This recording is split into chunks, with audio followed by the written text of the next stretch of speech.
Bonjour à toutes et tous, bienvenue dans les coulisses du Grand Lyon. Mon invité du jour, Gilles Guéquière, bonjour.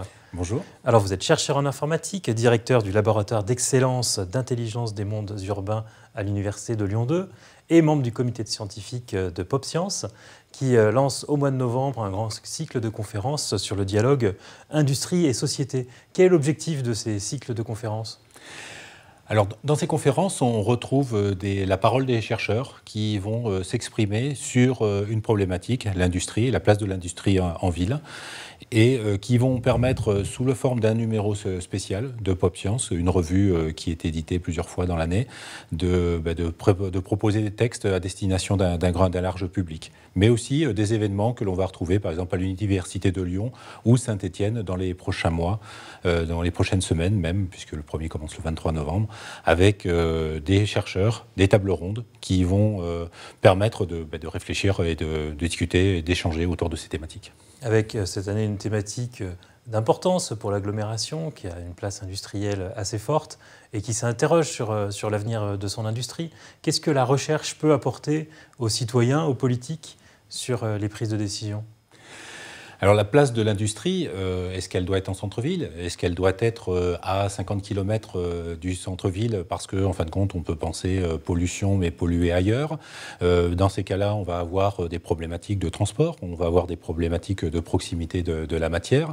Donc on voit bien qu'aujourd'hui, la ville faisant système, il faut avoir cette réflexion sur est-ce que l'on cherche à produire au sein d'une métropole ou au sein d'une ville, ou est-ce qu'il faut produire à des milliers de kilomètres? Donc le chercheur peut apporter des problématiques, peut travailler sur des problématiques de la place du travail en ville, sur la place, on va dire, sur des problématiques de logistique, en particulier urbaine, sur des problématiques de pollution. Et donc vous voyez, c'est assez large, c'est très pluridisciplinaire dans l'approche, et ça peut donner, on va dire, des très beaux sujets de recherche qui peuvent servir aujourd'hui la société. Vous suivez les politiques urbaines dans l'agglomération depuis plusieurs mandats. À quoi peut ressembler l'industrie du futur dans cette agglomération ?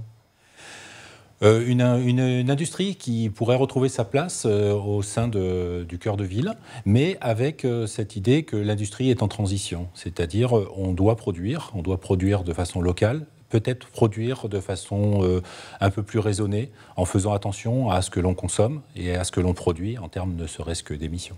Mais il vaut mieux polluer au sein même de l'agglomération plutôt que de polluer à l'autre bout du monde. C'est ça un peu la logique des politiques mises en œuvre actuellement.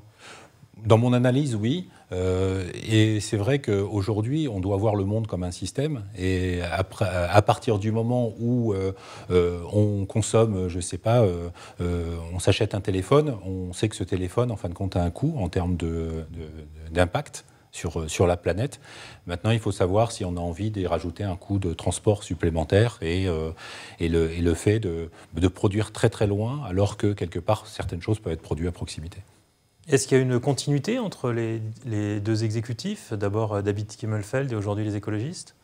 Alors on voit sur certains projets, comme le projet TIGA, territoire innovant de grande ambition, avec cette idée de reconnecter industrie, citoyens et territoire, cette envie de continuer, on va dire, ce qui avait été commencé dans l'ère Kimmelfeld, puisque c'est un projet qui a été gagné, on va dire, dans la mandature précédente.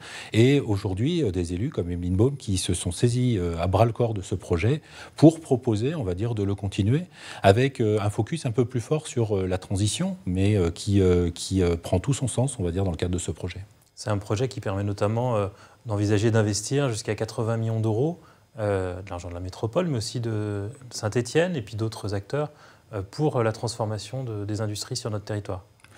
Voilà, transformation, mais aussi peut-être accueil de nouveaux partenaires, de nouvelles entreprises, on va dire, sur le territoire, pour venir compléter, on va dire, la chaîne de ce que l'on est capable de produire, le faire plutôt en local, peut-être que d'aller acheter des choses qui à l'autre bout de la planète.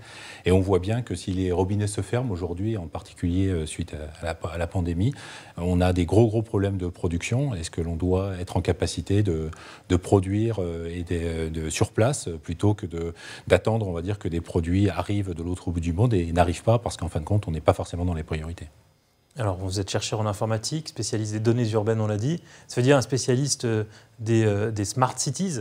Là, il y a peut-être une rupture. C'était un terme très à la mode, une thématique très à la mode dans les années Gérard Collomb, beaucoup moins aujourd'hui. Alors c'est vrai que le Smart Cities, il y a le Smart City World Congress qui a lieu ces jours-ci et donc on voit encore cette envie de rendre tout numérique, d'amener on va dire une espèce de double numérique de la ville, jumeau numérique, et de pouvoir tout monitorer, de pouvoir réfléchir à toutes les on va dire à toutes les modalités pour modéliser on va dire ce qui se passe on va dire dans une métropole. Mais à côté de ça, il y a tout un courant qui s'exprime avec, par exemple, le green computing, où on peut se demander si on a intérêt à tout monitorer, qu'est-ce que l'on doit monitorer, comment on doit le monitorer et comment on peut arriver, on va dire, à une informatique et une consommation liée au réseau et au stockage qui soit plus raisonnée. Il y avait un peu l'illusion qu'on arriverait à créer des jumeaux informatiques de la vie réelle et de prendre en compte toutes les considérations pour calculer, par exemple, ne serait-ce que des flux de circulation, mais aussi peut-être la diffusion de polluants. Ça, c'est une chimère, on n'y arrivera pas. Alors, vouloir faire à l'identique, quand on prend une photo, on s'aperçoit qu'on a toujours une résolution qui va être liée au capteur, et donc on s'aperçoit qu'on arrivera toujours à n'avoir qu'une pâle copie, on va dire, du monde réel. Donc aujourd'hui, essayons de réfléchir à ce que l'on souhaite représenter pour pouvoir ensuite capter les données et pouvoir faire les modèles qui vont utiliser ces données, qui vont nous permettre de mieux réfléchir, on va dire, à des problématiques liées à des phénomènes physiques. Ça pourrait être les inondations, ça peut être des dispersions de polluants, ce genre de choses. Et vous sentez plus de réticence de la part des écologistes à s'emparer de ce type d'outils ? Alors non, puisque en fin de compte, là encore, gros travail aujourd'hui de la métropole qui, je trouve, est assez dans la continuité auprès du service données, par exemple, de la métropole, avec beaucoup de jeux de données qui sont mis à disposition, l'envie de faire vivre ces jeux de données via des structures comme Tuba, par exemple, ou même en interne à la métropole. On voit bien qu'il y a cette envie, par contre, d'avoir peut-être une donnée qui soit plus utilisée et qui serve bien à décider ou à aider, on va dire, dans la décision ou dans la compréhension de phénomènes. Ce qui est spécifique dans votre démarche, c'est qu'on est vraiment dans des démarches de recherche-action, où la recherche n'est pas seule dans son laboratoire. Il s'agit d'influer sur même les politiques urbaines. Alors, il s'agit de donner des éléments qui permettront aux décideurs de choisir ce qui est bon, on va dire, ce qu'il a envie de faire dans le cadre de l'évolution de la ville, puisque la ville est en constante évolution. Donc, typiquement, la place de la recherche, c'est effectivement, peut-être en tant qu'informaticien, faire parler ces données, amener des nouveaux modes de représentation pour qu'on comprenne mieux certains phénomènes, et ensuite que le politique et les experts du territoire puissent décider, on va dire, et puissent proposer, on va dire, des nouvelles modalités de faire au sein de la ville. On sort de la COP26 qui a défini des objectifs en matière de décarbonation. Est-ce que la recherche informatique peut apporter sa part à l'effort mondial sur ces questions ? Alors, l'informatique, oui, avec deux volets. Un premier volet qui est de réfléchir, on en parlait tout à l'heure avec Smart City, de réfléchir à ce qu'est un stockage, l'impact de ce stockage, l'impact du réseau, l'impact du calcul, et voir comment l'informatique peut réfléchir à elle-même être en transition pour peut-être amener des éléments, on va dire, qui amènent une moindre consommation. Et à côté de ça, l'informatique, avec la modélisation et avec l'ensemble des données, peut apporter, on va dire, des éléments de compréhension et des éléments d'aide à la décision. Je vais prendre un exemple simple sur un projet récent que l'on fait avec la métropole sur la végétalisation.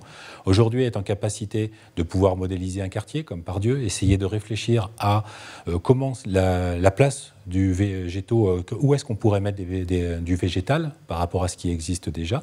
Réfléchir aussi à l'imperméabilisation ou la perméabilisation, pardon, dans l'autre sens, des sols pour pouvoir réduire l'impact que pourraient avoir des inondations. Toutes ces choses-là, en fin de compte, peuvent se faire, on va dire, en liant des spécialistes du territoire, urbanistes, géographes, des informaticiens et des experts du territoire que l'on peut trouver à la métropole. Gilles Guéquière, je vous remercie. Je rappelle que toute la programmation des cycles de conférences de PopScience est sur le site de l'Université de Lyon. Et moi, je vous dis à demain pour une nouvelle émission des coulisses du Grand Lyon.